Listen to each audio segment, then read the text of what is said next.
बात कर रहा हूँ एफएमसीजी और खासतौर से लीवर जिसके आज नंबर्स आने हैं। क्या व्यू बन रहा है अब यहाँ पर?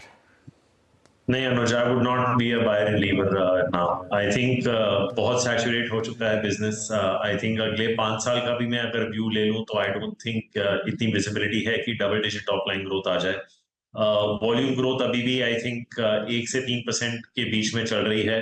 अगर थोड़ा थ्रस्ट भी आ जाए अनुज, जो कि एक चर्चा हो रही है कि बॉटम ऑफ द पिरामिड के लिए टैक्स एग्जेम्पशन लिमिट अगर बढ़ा दे। हम कुछ मैथमेटिक्स कर रहे थे, अगर वो 3 साढ़े 3 लाख 5 साढ़े 5 लाख भी बन गया तो महीने के 12-15 हजार एक्स्ट्रा, साल के 12-15 हजार एक्स्ट्रा आ जाते हैं। तो महीने के आप 1000-1500 एक्स्ट्रा आ जाते हैं, तो उसमें I don't think it's going to move the needle in a very material way. I mean it is a phenomenal business. अगर आप जीएसके को हटा दें तो ऑब्वियसली उनके रिटर्न रेशियोज अभी भी, रिटर्न ऑन इक्विटी और कैपिटल एम्प्लॉयड 80% प्लस से हैं। ऑब्वियसली गुडविल की वजह से वो रिटर्न रेशियोज अभी थोड़ी डिप्रेस्ड है 30% के आसपास। लेकिन आई थिंक अनुज, एफएमसीजी में अभी मुझे लगता है कि लीडरशिप पास ऑन हो चुकी है। लीवर का एक दौर था अनुज, आपको याद होगा, 10 साल 250 से लेके 300 के बीच में गुजरा था। I am sure you remember that 10 year phase. फिर वहां से ब्रेकआउट होके 10 बैगर बन गया था 300 से 3000। पर उस जर्नी में ऑल्सो अनुज, उनके जो मार्जिन होते थे 13-14%, वो 25% हो चुके हैं। तो अभी sitting here I would only buy Lever if you told me कि the margin can go from 25 to 30-35%। उसके आसार इतने नहीं नजर आ रहे। तो मुझे लगता है कि you can probably look at ITC, maybe Dabur, Tata consumer. Anuj, हालांकि मैं जानता हूं कि वैल्यूएशंस एक्सपेंसिव है, लेकिन ये एक टर्न अराउंड स्टोरी है। इसके रिटर्न रेशियोज अभी ही 12-13% हुए हैं, तो there has a long runway to growth. तो as a sector it's good, but I think there are better names to play in the sector than to play Hindustan Lever. Consumer discretionary भी अनुज थोड़े valuations expensive है, पर मुझे लगता है relatively वहां पे भी ज्यादा पैसा बन सकता है। या ओके राहुल, बजट कुछ ही मिनट कह सकते हैं बाकी। यहाँ पे दो सेक्टर पे सरकार ने बहुत फोकस दिया पिछले 5-10 सालों में, एक डिफेंस और एक रेलवे। इस पर आप लोगों को क्या राय बनती है, कंसिडरिंग बजट आज भी है? तो जैसे मैं सुबह भी बता रहा था अनुज को, आई थिंक जिस तरह की वैल्यूएशंस हो गई हैं डिफेंस सेक्टर में और कैपिटल गुड्स में भी, यहाँ पे एंट्री करना बहुत मुश्किल है। क्योंकि अगर आप स्टॉक्स को देखें, these are trading anywhere between 40-60 times. अगर आप इस मल्टीपल पे एंटर करते हैं तो यू आर बेसिकली सेइंग आपका टारगेट मल्टीपल 50-60-70 होना चाहिए, जो कि एफएमसीजी कंपनी या आईटी कंपनीज पे भी नहीं है, जो जिनका working capital best in class है, return ratios best in class है, फ्री कैश फ्लो यील्ड है, डिविडेंड यील्ड है। तो आई थिंक ये भाव पे डिफेंस या कैपिटल गुड्स में एंटर करना, your room for disappointment is much higher. मैं उदाहरण के तौर पे आपको विप्रो की याद दिला देता हूं, जो कल के ही न्यूज थी।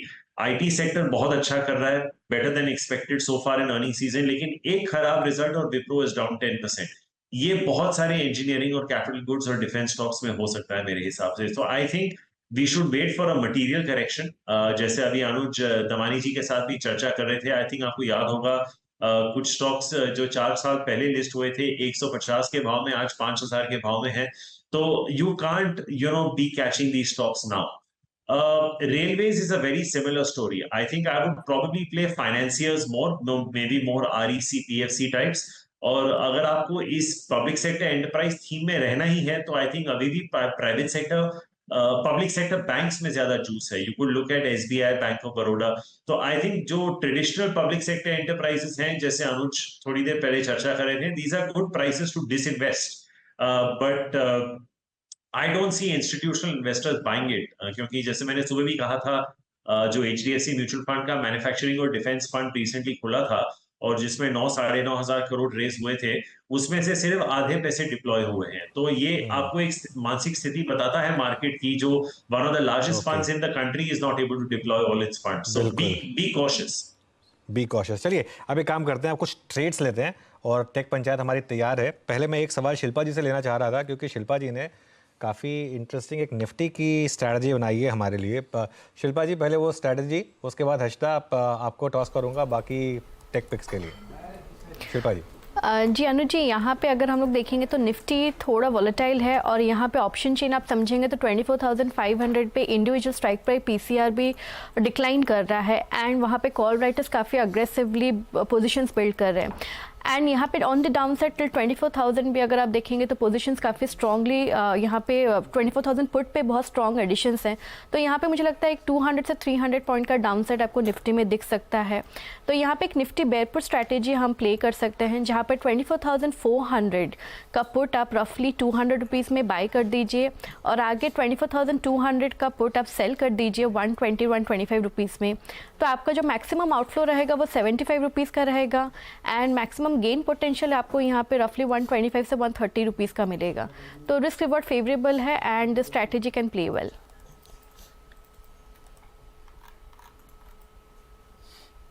से कुछ ट्रेड्स ली जाए? जी हाँ मनोज, इनफैक्ट जिस तरह से मार्केट थोड़ा सा कूल ऑफ हो रहा है, मैं वही हमारे जानकारों से पूछ रही थी, तेजी की तरफ ही अभी भी मूड बना हुआ है या फिर कुछ मंदी के ट्रेड्स भी आएंगे? राजेश जी बताइए, अब हम ज़्यादा दूर है नहीं। हर्षद जी, मुझे लगता है कि ये कूल ऑफ तो होगा ही ऑब्वियसली, लेकिन मुझे लगता है कोई काउंटर्स जहाँ मोमेंटम अभी गेन हो रहा है वो है लार्सन एंड टुब्रो। अगर आप इसका चार्ट देखें तो एक क्लियर ब्रेकआउट मिला था कुछ 10 से 15 ट्रेडिंग सेशन पहले, और आज कंसोलिडेशन का फिर से सेकंड ब्रेकआउट है।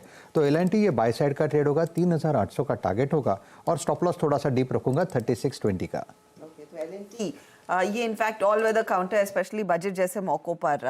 प्रशांत, आप क्या पिक कर रहे हैं इस समय? तो हर्षा जी, अगर हम मेटल्स को देखें तो यहाँ पे थोड़ा स्लगिशनेस था काफ़ी वक्त से और वीकनेस नज़र आ रहा था, बट वो एक डिप थी ऐसा मुझे लग रहा है। मुझे लग रहा है आज एक बेस फॉर्मेशन यहाँ हो सकता है। सो नाल्को मेरे रडार पे है, ये करीबन 184 के आसपास ट्रेड कर रहा है। मैं स्टॉप लॉस रखूंगा 175 स्पॉट के नीचे बिलो 175 और टारगेट मेरा होगा 200 के करीब 200। ओके, तो 200 के करीब यहाँ पर एक टारगेट आता हुआ दिखाई दे रहा है। तो आपके रडार पर भी कुछ है? जी मैम, मैं LNT टेक्नोलॉजी सर्विसेज के साथ जाना चाहूँगा। यहाँ पे एक फॉलोइंग चैनल का ब्रेकआउट कल हमने देखा था। स्टॉक अपने सारे इंपॉर्टेंट मूविंग एवरेजेस के ऊपर ट्रेड कर रहा है और इम्पॉर्टेंट चीज़ ये है कि मॉर्निंग से मार्केट ने गिव अप किया but the stock is still holding beautifully अपने मूविंग एवरेजेस के ऊपर। तो यहाँ पे एक डिफेंसिव पोजीशन बनाया जा सकता है। 5025 प्राइस है, इसे बाय करें with stop loss of 4960 and targets of 5150। Okay, तो LTTS सचिन, वैसे मार्केट डे लो के आसपास आ रहा है, लेकिन कोई ट्रेड? थोड़ा सा मुझे लग रहा है यहाँ पर फाइनेंशियल काउंटर्स पे ध्यान देना है, स्पेशली NBFCs में थोड़ा सा प्रेशर है। वहाँ पर श्रीराम फाइनेंस काफ़ी दिनों से एक डिक्लाइनिंग ट्रेंड में रहा था। एक इम्पॉर्टेंट सपोर्ट है अराउंड 2730 के आसपास। मुझे लग रहा है वो पर्टिकुलर सपोर्ट शायद रिविजिट होगा। एक नेगेटिव कन्वर्जन हुआ है इसके शॉर्ट टर्म एवरेजेस में, तो एक अच्छा अर्ली इंडिकेशन है कि ये पर्टिकुलर सपोर्ट एट थ्रेट है। तो यहाँ पर मुझे लग रहा है थोड़े से positions on the sell side consider किए जा सकती है। रेजिस्टेंस ऊपर लगभग अराउंड 2810 के आसपास प्लेस्ड है। तो आई थिंक अगर एक पुल बैक मिल जाता है 2770-75 के रेंज में, तो वहाँ पर मुझे लग रहा है थोड़े से शॉर्ट्स ट्राई करने चाहिए 2810 के स्टॉप लॉस के साथ।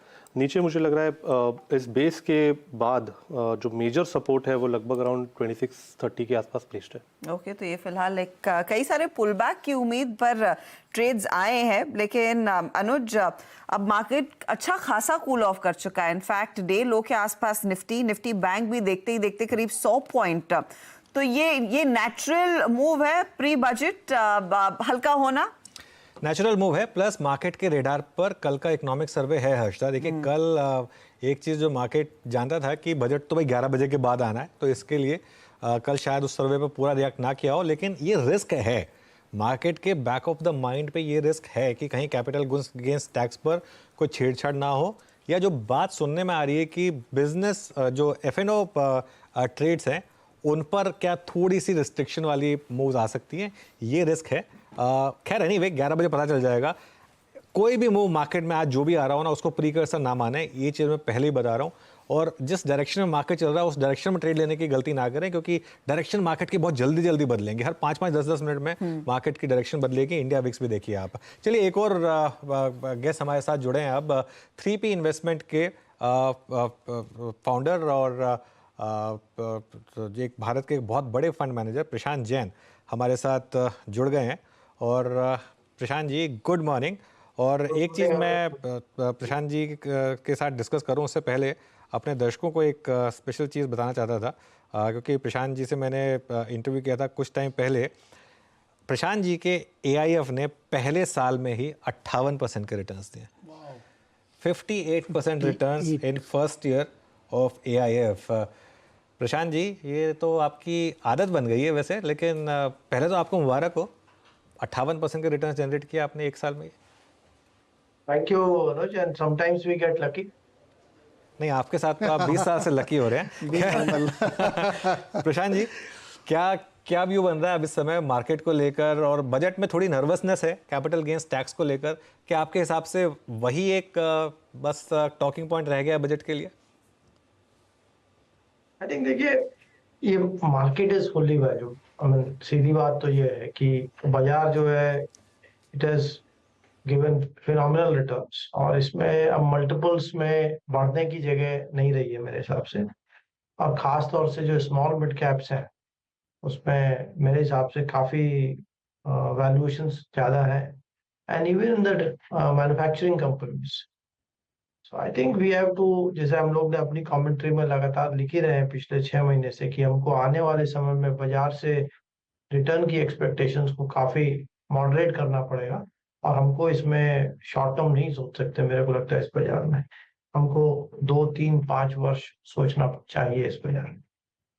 प्रशांत जी, एक चीज़ मैं देख रहा था कि आपके मार्केट कैप में करीब करीब, आप मुझे करेक्ट कर सकते हैं अगर मैं रॉन्ग हूँ तो, करीब करीब 80% के करीब इस समय लार्ज कैप्स हैं, और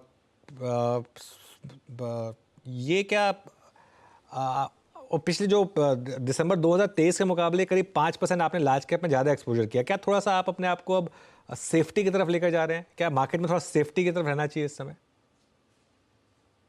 देखिए अनुज, देखिए कि ये बहुत सिंपल सी चीज है कि जो छोटी कंपनीज हैं इनमें रिटर्न बहुत ज्यादा है और उनका पी मल्टीपल बढ़ गया है, तो उसमें रिस्क रिवॉर्ड जो है लार्ज कैप के मुताबिक मेरे ख्याल से कम है, और इसीलिए हम लोग का जो प्रेफरेंस है वो बड़े कंपनीज की तरफ है। बड़े companies have under performed in many areas.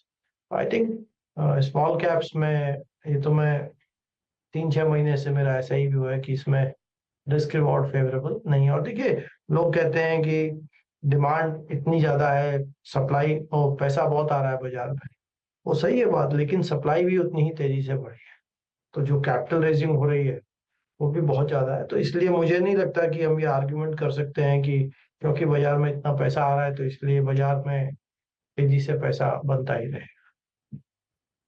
Prashant sir नमस्ते, मैं नीरज बोल रहा हूँ। तो बजट भी बहुत सारे ऐलान होंगे, सुनने हैं हम लोगों को, और सरकार का कंस्ट्रक्ट देखते हुए आप क्या चीज़ बाजार के नज़रिए से सुनना पसंद करेंगे? देखिए ऐसा मतलब अधिकांश जो इंडिया में रिफॉर्म्स थे, जो टैक्स में चेंजेस थे, वो हो चुके हैं। तो हम देख ही रहे हैं कुछ बजट से कि कोई बड़े इसमें अब चेंजेस नहीं आते हैं टैक्सेशन में। मेरे ख्याल से वही एक डेवलप्ड इकोनॉमी या एक मैच्योर रेगुलेटरी फ्रेमवर्क निवेशकों को, इन्वेस्टर्स को, सभी को चाहिए। तो मेरे ख्याल से बजट में फिस्कल कंसोलिडेशन का जो दौर है वो जारी रहेगा, और गवर्नमेंट इंफ्रा पे भी ध्यान मेरे ख्याल से बना रहेगा, क्योंकि सस्टेनेबल तरीके से ग्रो करने का एक ही तरीका है कि आप जो बिजनेस की कंडीशन है उनको इम्प्रूव करिए, ईज ऑफ डूइंग बिजनेस बढ़ाते जाइए, इंफ्रास्ट्रक्चर इम्प्रूव करते जाइए, और जितना आप इकोनॉमी में इन्वेस्ट करेंगे उतने ही जॉब्स क्रिएट होंगे, उतने ही लोगों की आमदनी बढ़ेगी। तो मेरे ख्याल से हम लोग की यही नीति रही है कुछ वर्षों से, और इस बजट में भी मुझे लगता है कि हम इसी दिशा में बढ़ेंगे। अच्छा प्रशांत जी, आज हमारे साथ पैनल में एक हमारे editor, budget editor Rahul Arora भी हैं, और वो भी आपसे एक एक्चुअली सवाल पूछना चाहते हैं। राहुल और आपका भी एसोसिएशन काफ़ी लंबा रहा है। राहुल, आप पूछना चाहेंगे प्रशांत जी से कोई सवाल? थैंक यू अनुज, ये मौका देने के लिए। I think Prashant ji has been such a big supporter from the time we started at Nirmal Bang institutional equities.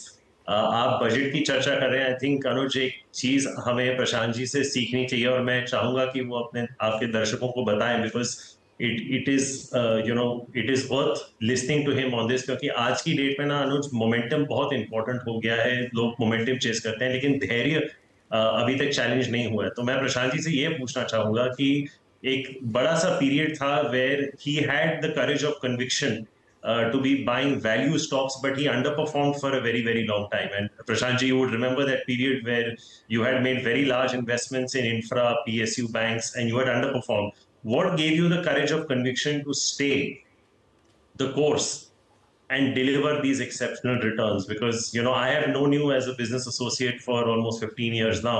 But I think दर्शकों को बहुत important है ये सीखना आपसे, because you are in many ways the father of the mutual fund industry in India. तो आपकी क्या सीख थी उस वक्त जब आप अंडर परफॉर्म कर रहे थे, और क्या करेज और कन्विक्शन था कि ये चलेगा, और जैसे अनुज ने बताया आप इतने अच्छे रिटर्न्स डिलीवर हो रहे हैं? राहुल देखिए, ये आपको भी समझ है लेकिन मैं फिर भी यहाँ बताता हूँ कि देखिए ये जो कॉन्फिडेंस था कि जो शेयर्स अच्छे नहीं कर रहे थे, चाहे वो पावर के हों, डिफेंस के हों, बैंक्स हों, तो उसमें बैठे रहने की जो स्ट्रेंथ थी वो दो ही जगह से आती है। पहली तो ये कि आपको बाजार में ये फेथ होना चाहिए कि बाजार काफी समय तक किसी शेयर को अंडर वैल्यू या ओवर वैल्यू कर सकता है, लेकिन हमेशा के लिए नहीं।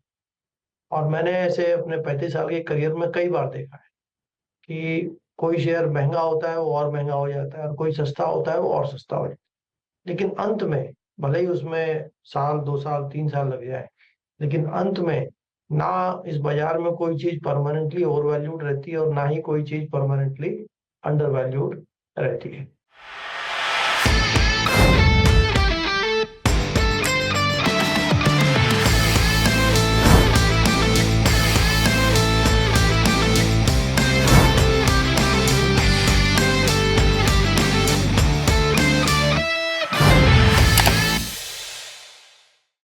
बता दें कि मनी कंट्रोल पर दिए गए विचार एक्सपर्ट्स के अपने निजी विचार होते हैं। वेबसाइट या मैनेजमेंट इसके लिए उत्तरदायी नहीं है।